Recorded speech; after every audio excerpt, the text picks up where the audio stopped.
Şimdi yaptığımız seramik biraz daha günümüz itibariyle stres atma ya da işte boş zamanlarımızı doldurmak için uğraş hale geldiği bir alana meydana gelmiş. Bakayım, sana hemen yardım. Şöyle birazcık parmağını bastı. Öyle mi? Evet. Burada yaşadınız ama.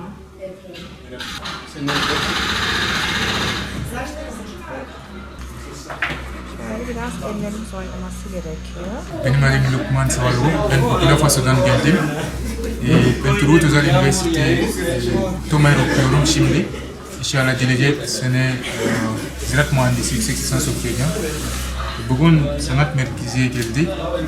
Biraz çömlek şeyler yapmayı öğreniyoruz.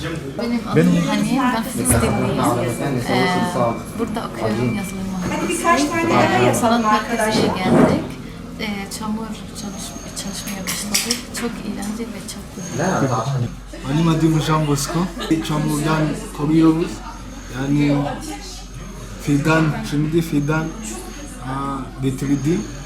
Yani çok her şey iyi burada. Yani iyi hissediyorum yani. Teşekkürler. Turgut Özal Üniversitesi'nin TOMER yabancı öğrencilerimle birlikte Aslantepe temalı mühür baskı seramik etkinliğimizi gerçekleştirdik.